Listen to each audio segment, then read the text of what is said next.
오늘 고린도전서 3장에는 바울이가 고린도 교회들을 향해서 너희들은 언제까지 그렇게 어린애 같은 짓을 할래? 내가 너희들을 단단한 음식을 못 먹이고 그저 젖병이나 먹이고 젖병이나 물리는 이유는 너희들이 아직도 유치 찬란하다는 거예요. 시기와 분쟁이 너희 가운데 있구나. 육신에 속하여 사람을 따라 아볼로를 따라가고 바울을 따라가고, 그러니 너희들은 어떻게 그렇게 인간을 따라 움직이고 아직도 그저 써면 뱉고 달면 삼키고 하는 그런 어린애 같은 수준이냐. 바울이나 아볼로는 물을 주고 심고 한 시대에, 그때 그 시절에 우리가 믿음이 자라도록 한 동력자일 따름이고, 이 모든 것을 아시고 오직 자라게 하시는 분은 하나님뿐이시다. 9절에 보세요. 우리는 하나님의 동력자들이요, 하나님의 밭이요, 하나님의 집이니라. 여러분, 다윗이 위대한 것은 다윗의 밑에 많은 용사들이 있었어요. 성경의 역대상 11장, 12장에 보면 다윗의 참모들이, 용사들이 많습니다. 사도 바울이 위대한 것은 결혼도 하지 않은 사람이 믿음의 자녀들이 많았잖아요. 믿음으로 낳은 아들 디모데, 감옥에서 낳은 아들 오네시모, 바울과 실라, 많은 바울의 동력자들이 있은 거예요. 우리는 하나님의 일꾼이요, 하나님의 동력자들이라는 거예요. 그리고 하나님의 밭이다. 밭에 중요한 거는 옥토가 중요합니다. 돌짝밭, 가시밭, 길가밭은 쓸모가 없어요. 그래서 우리가 마음을 항상 마음밭을 내가 좋은 땅이 되도록 내 마음을 내가 챙겨야 돼요. 내 마음 나도 몰라 이러면 안 돼요. 하나님의 좋은 땅, 밭이 돼야 되고, 그 다음에 하나님의 집이다. 여러분, 야고비가 하나님을 오해하고 야반도주를 하다가 거기서 깨달은 것이, 여기가 하나님의 집이구나. 그게 베델이거든요. 하나님이 여기 계시는구나. 하나님이 여기 계시는 아버지의 집이구나. 베델이듯이 우리가 아버지의 집을 찾아서 우리의 성품을 예수 믿어서 여러분 옥토가 되게 만들었어. 그리고 우리가 하나님의 쓰임받는, 사랑받는 아들이요, 딸이요, 형제요, 동력자가 되어야 되는 것입니다. 오늘 성경 말씀에 이 자라게 하시는 분은 하나님이다 할 때, 여러분 아기가 태어나면 키가, 지혜가 자라는 것이고, 식물을, 나무를 심어놓으면 반드시 성장하는 것이고, 하나님의 교회는 반드시 부흥되는 것이 원칙입니다. 누가복음 2장 40절에 예수님도 아기가 자라며 강하여지고 지혜가 충만하여지더라. 예수님도 이 땅에 오셔서 키가, 지혜가 쑥쑥 자라가셨습니다. 아기가 성장하지 않거나 식물이 자라지 않으면 뭔가 병이 걸렸거나 병적인 문제가 생겨서 그런 것입니다. 병균이 들어와서 사람이 아프고 환자가 되어서 자라지 못하듯이, 죄악이 들어와서 인생이 하나님의 사랑받는 자녀가 아니고, 죄악이 들어와서 하나님 우리 사이를 갈라놓고 죄악이 들어와서 인생에게 고통과 저주를 주게 되는 것입니다. 암병이 생기면 여러분 입맛이 떨어지고 당체 속에서 받아주질 않기 때문에 못 먹는 게 문제예요. 암은 자라는데 우리 몸이 약해질 수밖에 없는, 식욕이 뚝 떨어지고 속에서 받아주지 않는 것이 암병의 문제이듯이, 우울증이 오면 일할 의욕이 뚝 떨어지고 무기력증에 빠지는 것이 문제이듯이, 신앙생활도 그렇습니다. 신앙생활도 반드시 우리가 자라야 되는 거예요. 내 믿음이 성장하지 않으면, 내 마음이, 내면의 세계가, 내 관계가, 내 신앙생활이 성장, 부흥, 발전이 안 되면 영적인 암이 걸렸거나 동맥경화가 왔다거나 병적인 문제가 생겼다고 봐야 되는 거예요. 예레미야 29장 11절에 보면 하나님의 본심은 재앙이 아니고 평안이다. 여러분 요한복음 10장 10절에 보면 도적놈은 와서 빼앗고 죽이고 멸망시키는 게 전공이지만 예수님은 생명을 주시고 풍성하게 하시는 분이 우리 주님의 본심입니다. 겨울 동안 죽은 거와 방불한 시커먼 나무 짝대기가 봄철이 되면 파란 순이 돋아나고 이파리가 피어나고 만물이 약동하잖아요. 얼음이 깡깡 얼어 터진 저수지에 밑바닥에 죽은 듯이 납작하고 있던 깨구리가 봄철이 되면, 경칩이 되면 깨구리가 뛰어나잖아요. 깨구리가 피어나잖아요.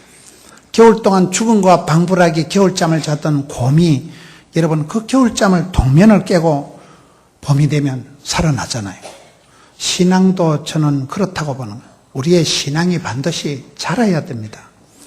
신앙이 자라지 않는 것은 뭔가 문제가 있는 거예요. 인생의 비극 중에 하나는 사람이 자라지 않는다는 거예요. 저 양반은 어쨌든 것이 10대나 20대 때나 30대 때나 50대나 똑같다. 그건 망난이에요. 아기가 태어나면 키가 자라고 지혜가 자라고 관계가 성숙해지고 내면의 세계가 안정이 돼야 됩니다. 인생의 비극 중에 하나는 사람이 변화가 되지 않는다는 거예요. 옛날이나 지금이나 BCAD, Before Christ, 그리스도를 만나기 전이나 안노 도미니, 주님을 만난 이후에 변화가 없다는 것은 오늘 주님을 못 만난 거예요. 인격적인 주님과의 만남이 없다고 봐야 됩니다. 변질이 아니라 변화가 돼야 됩니다. 신앙생활은 기도를 통해서 하나님 앞에 늘 회개하고 잘못한 것을 주님 앞에 부르짖고 아뢰다 보면 회개에 합당한 열매가 나타나고, 교육이라는 것이 뭡니까? 교육이 있는 배움의 목적은 바뀌는 거예요. 우리가 배워서 교육을 받아서 훈련을 받아서 내가 변화가 되는 것입니다. 은혜 받고 감동을 받을 때는 인간이 바뀌는 거예요. 인간. 옛날엔 그렇게 까칠하던 사람이, 저 사람 옛날에 막 부산의 깡패 아이가, 화명동의 건달 아이가, 양아치 아이가, 그런 사람이 예수님을 만나고 난 뒤에 성품이 바뀌고 관계가 바뀌고 스타일이 변화가 돼버리는 거예요. 여러분, 잘한다는 것은 그 사람이 어떤 삶의 방향이, 속도가, 관계가 변화되는 것입니다. 방향이라는 게 뭘까요? 시편 92편에 보면 의인은 종려나무같이 성장하고 백향목같이 번성한다. 종려나무는 야자수 똑바로 하늘 향해서 꼿꼿하게 몇백 년을 자라는 나무가 야자수입니다. 종려나무입니다. 백향목은 소나무나 전나무같이 하늘을 향해서 반듯하게 솟아오르고 사방팔방으로 가지가 공평하게 자라기 때문에 그걸 의인의 모습과 같은 것을 성경엔 종려나무다, 백향목이라 하는 것은, 그건 다시 말하면 삶의 방향이 중요하다는 거예요. 누구를 향하느냐, 무엇을 향하느냐, 삶의 방향이 반듯하고 관계가 반듯하고 그것을 여기에 종려나무나 백향목같이 성장하고 번성한다.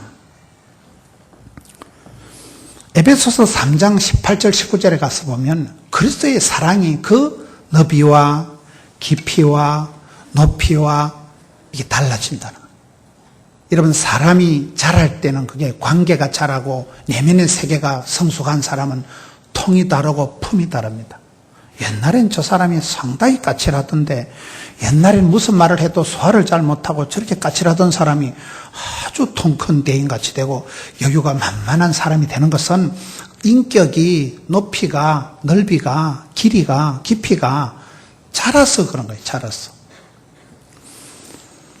여러분, 나무를 보면 나무가 사시사철을 지나보세요. 봄철이 되면 만물이 약동하는 계절이라고, 고로쇠가 봄철에 나옵니다. 봄철에 여러분 개나리가 피어나고 벚꽃이 피어나고, 봄철이 되면 그냥 죽은 거와 방불한 나뭇가지에 파란 새순이 돋아나고 피어나고, 여러분 사쿠라가 벚꽃이 활짝 피어나잖아요. 봄철에 그는 만물이 꿈틀거리는 거예요. 여름철이 되면 여러분 나무가, 식물이 한 달 만에 몇십 센치가 자랍니다. 쑥쑥 무성하게 자랍니다. 가을이 되면 물어있고 겨울이 되면 나무가 자라는 것이 아니라 여물어진다는 거예요. 겨울에는 북풍 한스를 맞고 나면 나무가 단단해진다는 거예요. 그것도 일종의 자라는 거예요. 속으로 자라는 거예요. 여러분, 회를 드실 때 저 남쪽 나라, 필리핀 같은데, 베트남 같은데 따뜻한 나라에 팔뚝만한 물고기를 잡아서 회를 드시면 맛이 있을까요? 대한민국의 서해 뻘밭에서 이 동해 간만에 차가 심한 데서 추나 추동을 거치고 코 물살이 센 데서 막 꼬리를 살랑거리면서 자란 그런 회를 드시면 어느 것이 더 고소할까요? 여러분, 남쪽 나라, 더운 나라에서 막 자란 그런 과일이 맛있을까요? 추나 초동을 지난 대한민국의 금수강산이 자란 사과가, 배가 맛이 있을까요? 잘 모르겠죠? 추나 추동을 지날 때 이게 숙성이 되고 야물어지고 단단해지고 맛이 깊어지는 것입니다.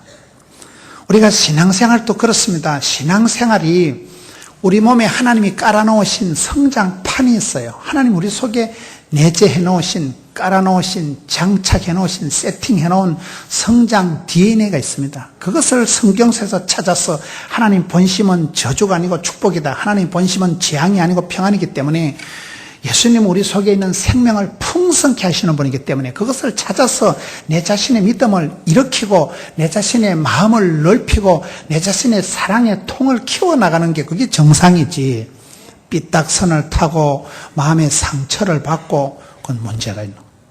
여러분, 사람을 만날 때, 교회 생활할 때 나는 좀 자주 상처를 받는 편이다. 다른 사람 말 한마디가 밤에 잠을 못 자고 내 마음을 흔든다는 것은 세상이 강팍하고 세상이 험악하다는 말도 되지만 내가 상당히 병약하다고 봐야 돼요. 여러분, 건강한 사람은 찬물을 마셔도 그냥 소화를 해버립니다. 그런데 신경성 대장염, 과민성 위장병이 있는 사람은 찬물 먹으면 오토바이 탑니다. 건강한 사람은 돌멩이를 씹어도 소화를 해버리는데 여러분, 속이 약한 사람은 쉽게 상처를 받고 과민하게 역기능적인 반응을 나타낼 수밖에 없기 때문에 영적으로도 정신적으로 똑같다는 얘기예요. 여기 여러분, 사도 바울이 지금 보면서 하는 말이 너희들은 어째 돼가지고 그렇게 갈수록 유치찬란한 짓을 하고 언제까지 어린애처럼 젖병이나 물고 있겠냐. 내가 너희들에게 단단한 음식을 못 주는 이유가 너희는 시기와 분쟁이나 하고 육신에 속한 자처럼 사람을 따라서 요리 갔다 조리 갔다 하니까 얼마나 너희가 인본적이냐. 이 모든 것을 여러분 자라게 하시는 분은 바울이가 심었든지 아볼로가 물을 주었든지 누구가 거름을 주었든지 간에 궁극적으로 자라게 하시는 분은 하나님이시라는 거예요. 잠언 16장에 보면 사람이 마음으로 계획을 하고 구상을 하고 준비를 하고 경영을 할지라도 결제를 하시는 분은 하나님이시라는 거예요. 여러분, 인생은 내가 무엇인가를 할 수 있다고 호언장담을 하고 큰 소리를 치지만은 착각인 경우가 많습니다. 한 사람이 성공을 해서 마지막에 장례식을 할 때 보면 무덤을 거창하게 세웁니다.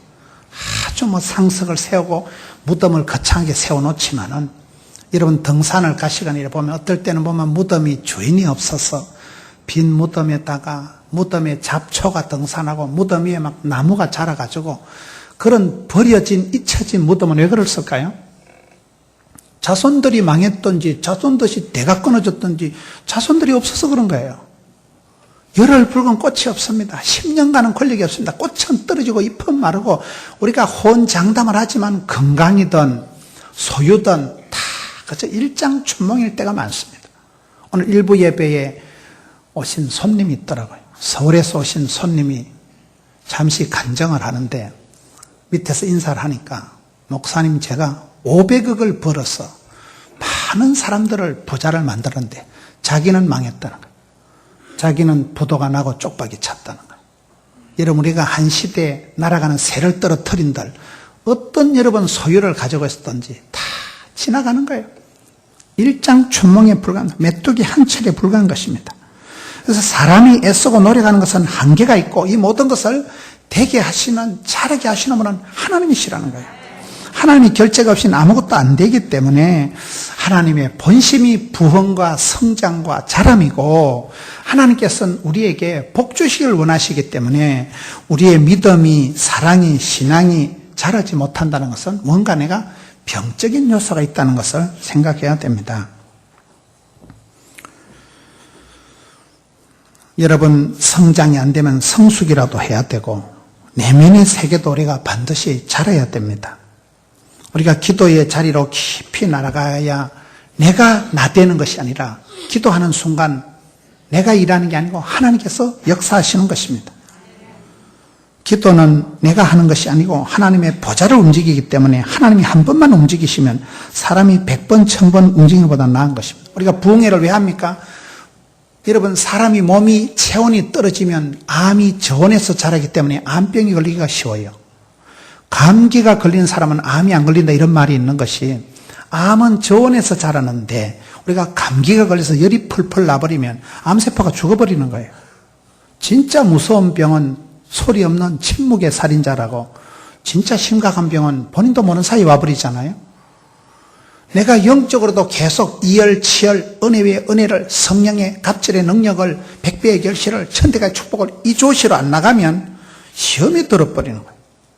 내 엔진이 발동이 꺼져버리는 거예요. 내 몸의 체온이 뚝 떨어지면 그 순간에 암이 들러붙기 때문에, 그래서 우리가 부흥회를 해야 부흥이 되고 말씀을 듣고 배움으로 인해서 계속해서 나를 바꾸어가는 것입니다.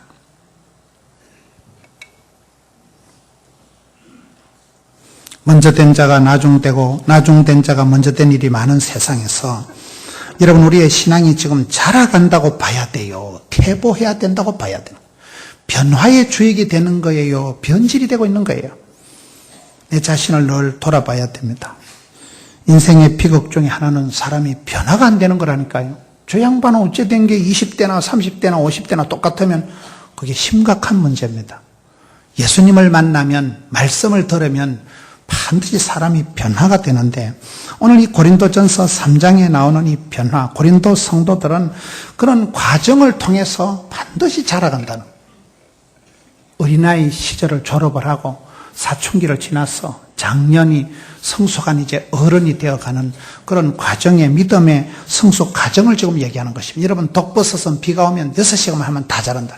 그러나 썰모있는 소나무는 살아서 500년, 죽어서 500년, 1000년의 세월에 쓰임받는 게 소나무이듯이, 그런 이 세상에 쓰잘데없는 것은 가만둬도 저절로 자라지만 믿음은, 우리의 사랑은, 속사람은 자람에 상당한 역의 과정이 있다는 거예요. 사도행전 4장에 가서 보면 베드로와 요한의 성장이 나타나는데, 이런 베드로라는 사람이 계지바의 앞에서도 예수님을 부인하고 저주했던 사람입니다. 수많은 실수투성이의 사람이 베드로지만은 사도행전 4장 중간 베드로가 확 바뀝니다. 그 무식한 베드로가, 갈릴리 수산고등학교도 못 나온 베드로가 설교 한 번 하니까 3,000명이 변화돼 버려요. 그래서 거기 성경에 보면 저 사람이 범인인 줄 알았더만, 범인이라는 건 나쁜 사람을 말하는 게 아니고 평범한 사람인 줄 알았는데, 어떻게 해서 베드로라는 사람이 저렇게 달변가가 되고 무슨 웅변학원을 나왔냐, 어떻게 사람이 저렇게 바뀌냐는 거예요. 그때 지도자들이 베드로를 경고를 합니다. 베드로와 요한 보고 예수의 이름으로 도무지 가르치지 말라고 경고를 하니까 베드로가 하는 말이, 내가 너희들 말 듣는 게 낫겠나, 하나님의 말씀을 듣는 게 낫겠나.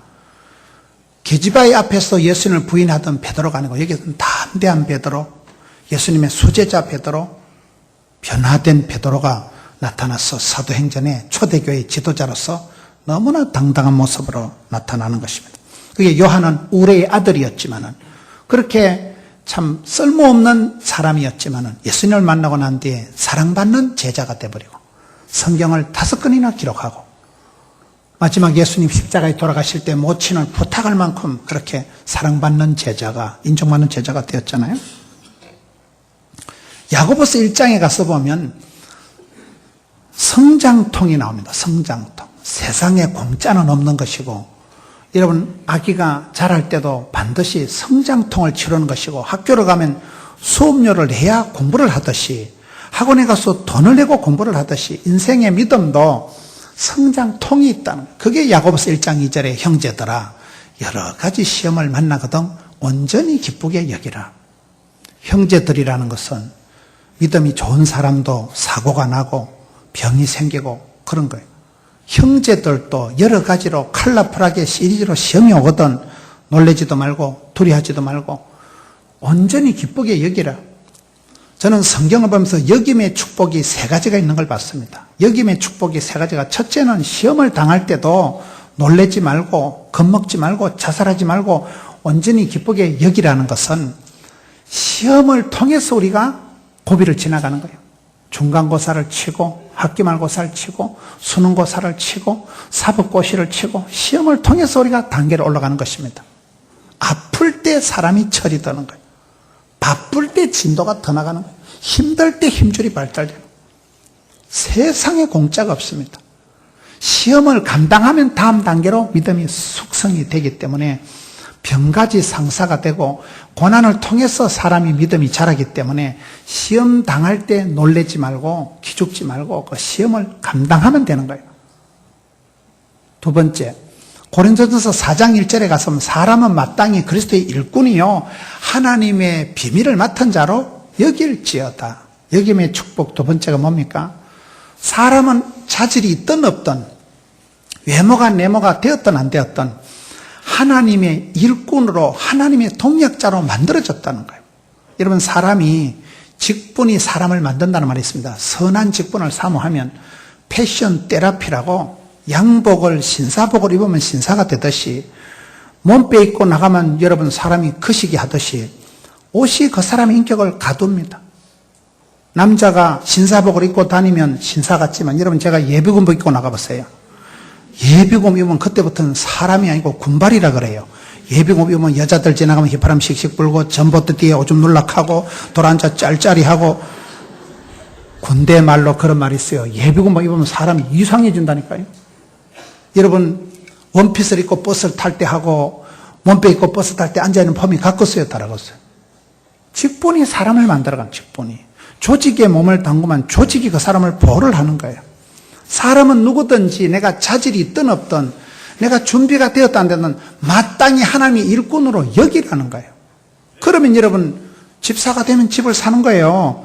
직분을 통해서 그 사람이 부담을 느끼고 그 직분을 감당이 안 될 것 같으니까 할 수 없이 엎드려서 기도하고 주여 도와주시옵소서. 주여 나는 감당 못합니다. 나는 아닙니다. 나는 못하겠습니다. 그렇게 하면 겸손하고 그렇게 하면 기도하고 하나님이 세임 주시고 직분이 사람이다. 나는 하나님의 일꾼으로 여길지어다가 고린도전서 4장 말씀이고 세 번째 여김의 법칙은 빌립보 2장 7절에 보면 자기보다 남을 낮게 여기고 이런 말씀이 나옵니다. 누구든지 인간은 자기중심적이고 이기적으로 살아가는데 내가 누군가를 존경하고 누군가를 흠모하고 누군가를 칭찬해 보세요. 모든 건 인간 부모랭이요. 모든 건 사랑하는 자가 사랑받고 그렇지 않습니까? 우리가 남들을 존경하는 나보다 남을 낮게 여기는 이 여김의 법칙이 우리 관계를 얼마나 풍성히 하는지 모릅니다. 여기에 영적인 성장통이 이게 믿음의 시련이라는 거예요. 여러 가지 시험을 당하거든. 그것이 망조로 오는 것이 아니고 그 시험 때문에 고난 때문에 환난 때문에 우리 믿음이 단단해진다는 거예요.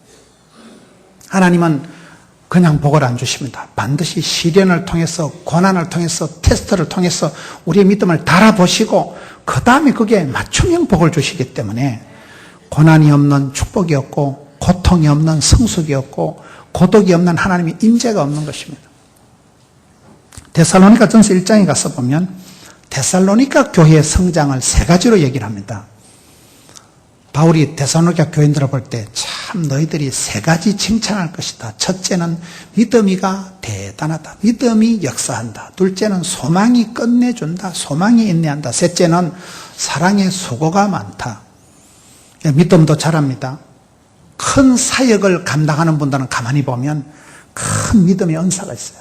바랄 수 없는 중에 바라고 믿음은 바라는 것들이 실상이기 때문에 생생한 꿈을 꾸고 선명한 뜻을 정하고 할 수 없는 목표를 정해놓고 하나님이 주신 꿈은 하나님 끝장을 내시기 때문에 하나님이 주신 꿈을 그걸 비전이라고 하는 거예요. 밤중에 꾸는 꿈은 개꿈이고 말씀을 읽다가 기도하다가 하나님 내 마음속에 상당한 부담을 주고 내가 일을 했으면 썩었다.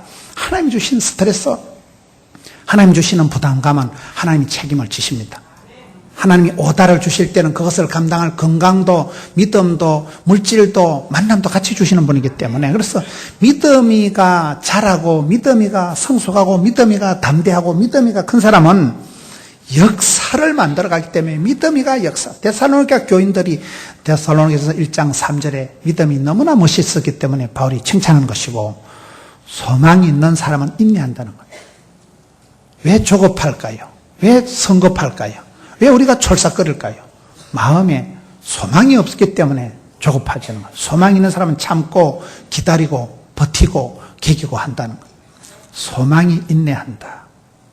주님 오시는 그날까지 하나님 내게 부탁하신 일은 감당치 못할 건 시험을 허락지 않는 분이기 때문에 그걸 믿고 믿음으로 시험은 감당하고 환난은 벗어나고 고비는 넘어가고 문제는 해결하고 고난을, 소망을 참으러 가는 거예요. 그리고 세 번째가 사랑의 수고가 많다. 이렇게 데살로니가전서 1장 3절에 칭찬하는 것입니다.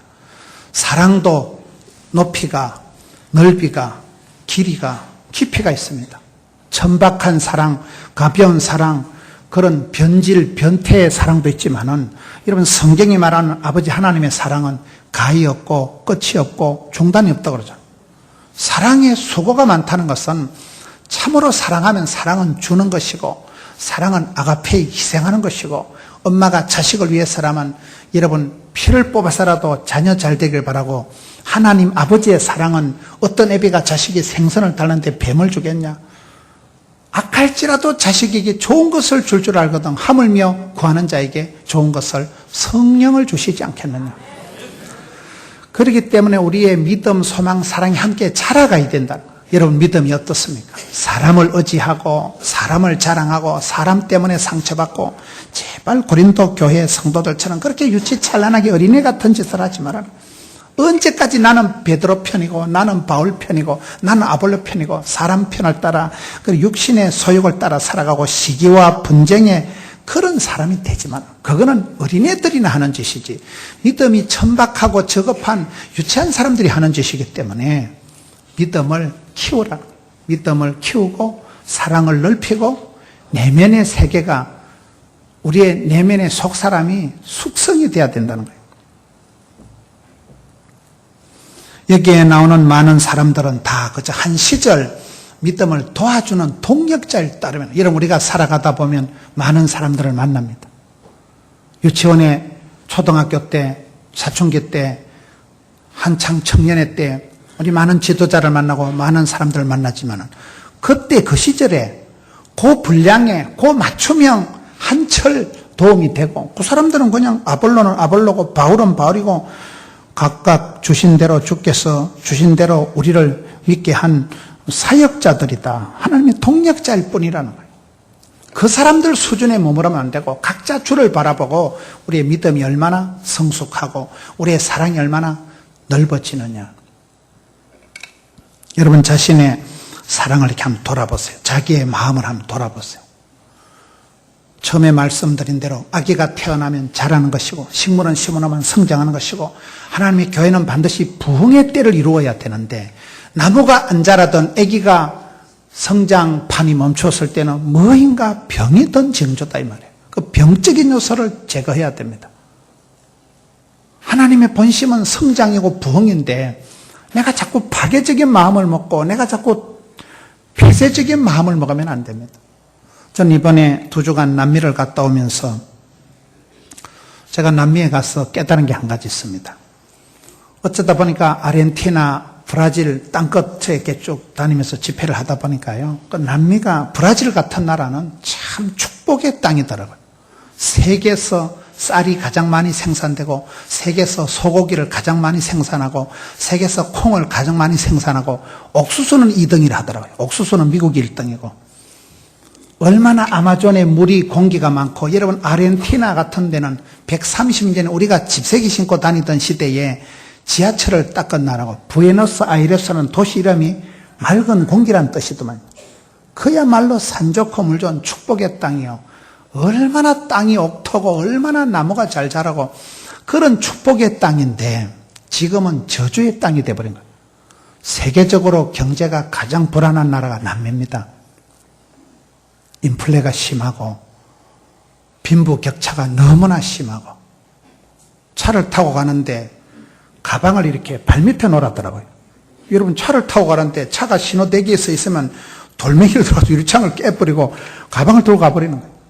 휴대폰 들고 있으면 가서 휴대폰을 뺏어가면 총을 들고 와서 교민들 집에 많은 성도들이 우리 집엔 2번 강도가 들었고 여러분 밤에 가족들이 자는데 총을 들고 와서 가족들 다 꽁꽁 묶어놓고 다 물건을 털어가면 기분 좋겠어요? 사람이 우울증이 와버립니다. 불안증이 생깁니다. 왜 그렇게 됐을까요? 제가 2가지 이유를 들었습니다. 첫째는 신학의 문제고 둘째는 민족성의 문제라는 거예요. 여러분 남미를 대체적으로 식민지로 이끌었던 나라가 캐톨릭 국가입니다. 프랑스나 스페인이나 캐톨릭 국가들이 캐톨릭 국가의 대부분의 지도자들이 부패하고 타락했다는 거예요. 신학이 그런 신학이. 두 번째는 민족성입니다. 그 사람들은 그저 캐세라세라, 그저 먹고 즐기고 삼바 춤이나 추고 매사가 그렇게 인본적으로 흘러가는 나라예요. 여러분 대조를 해보세요. 세계 지도를. 프랑스나 스페인이나 이런 나라들이, 포르투갈 이런 나라들이 대표적으로 캐톨릭 국가예요.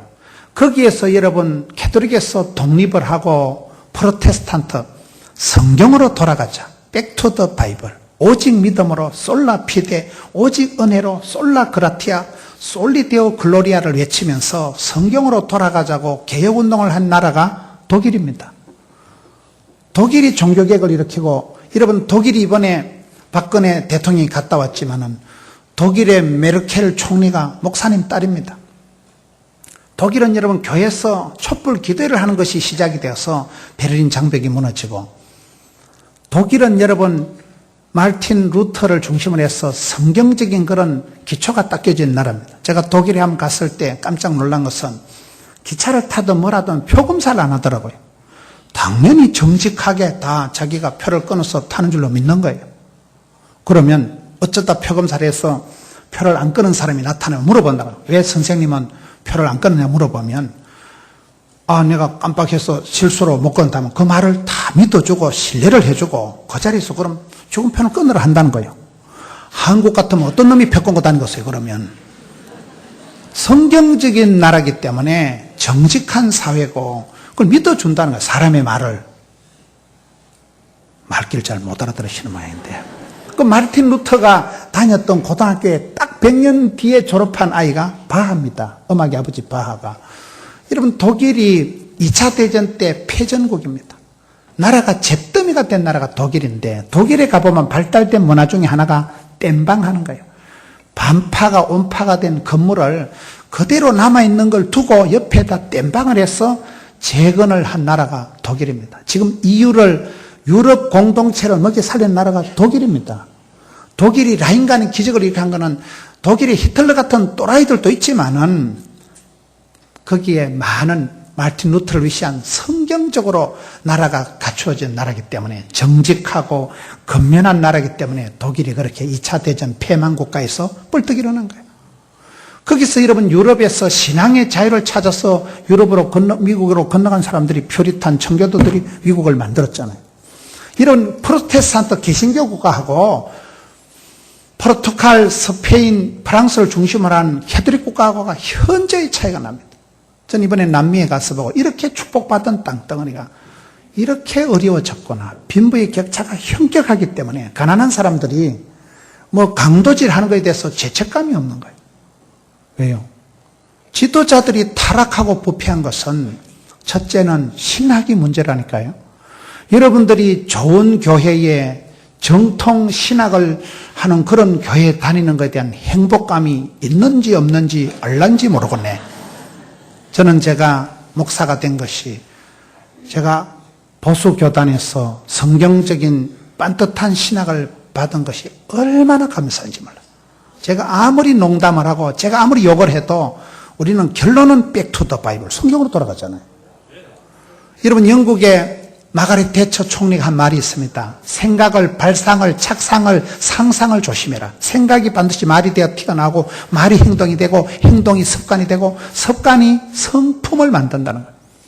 결국은 여러분 그쪽 사람들의 성품이 굉장히 인본적이라는 거예요. 그저 먹고 마시고 삼바 춤이나 추고 이쪽으로 흘러가기 때문에 그 아름다운 축복받은 땅덩어리에서 많은 백성들이 고통당하고 너무나 빈부의 격차가 현격하기 때문에 참 경제가, 정치가 어려운 것을 보게 됩니다. 두 가지 얘기입니다. 여러분 그런 축복의 땅이 왜 그렇게 혼란하게 됐을까요? 신학의 문제입니다. 이단은 잘못 배우면, 신학은 처음에는 그렇다지만 끝이 현격하게 달라지는 게 이단입니다. 이단에 한번 몸을 담그면 폐가망신합니다. 가정이 무너집니다. 그래서 우리가 신학이 첫째 중요하고, 둘째는 뭐예요? 성품이에요, 성품. 그 성품이 성경적인 바탕에서 만들어진 성품은 무엇이든지 긍정 모드로 나가고 무엇이든지 좋은 쪽으로 흘러가는데, 이게 안 되는 사람은 삐딱하고 까칠하고 네거티브하고 안 되겠다, 못 살겠다, 죽겠다, 부어라, 마시라 이런 쪽으로 흘러가기 때문에 그 성품이 그 나라를, 관계를, 지역사회를, 민족을 병들게 만든다는 거예요. 저는 오늘 말씀을 통해서 하나님의 본심은 재앙이 아니고 축복입니다. 하나님의 본심은 우리가 잘 되는 거예요. 반드시 아기가 태어나면 키가 자라고 식물을 심어놓으면 나무를 심어놓으면 키가 성장하듯이 하나님의 교회는 부흥이 돼야 되는데 저와 여러분이 살아가다 보면 냉소주의에 빠져서 상처를 받아서 시험이 들어서 나도 모르게 사랑의 체온이 떨어져 버리고 나도 모르게 관계가 썰렁해지고 나도 모르게 자꾸 사람이 짜증스러워지고 이것은 병적인 요소가 들어왔다 이 말이에요. 그걸 이겨야 됩니다. 병을 치료를 해야 아기가 자라고 병적인 요소를 제거해야 여러분 성장이 되듯이 이 시대에 내 믿음이 자라고 사랑이 높이가 넓이가 깊이가 변화가 돼야 됩니다. 인생은 변화가 없는 게 가장 비극이에요. 예수를 만나고 학교를 다니고 세월이 흘러가고 철이 지나가면 철이 들어야 되고 사람이 자라야 되듯이 믿음의 장성한 분량에 이르는 믿음의 성숙을 이루는 우리 성도님들 되시기를 축원합니다. 하나님 아버지 감사합니다. 오늘 고린도 교회를 향한 바울의 권면처럼 자라게 하시는 분은 하나님이라고 하셨사오니 때로는 물을 주고 때로는 심고 때로는 걸음을 주지만 이 모든 것을 되게 하시는 아버지 하나님 앞에서 우리의 믿음이 자라게 하여 주시옵소서. 사랑이 깊어지게 하여 주시옵소서. 관계가 새로워지게 하여 주시옵소서.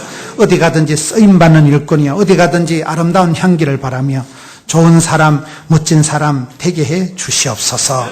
예수님 이름으로 기도합나이다. 아멘.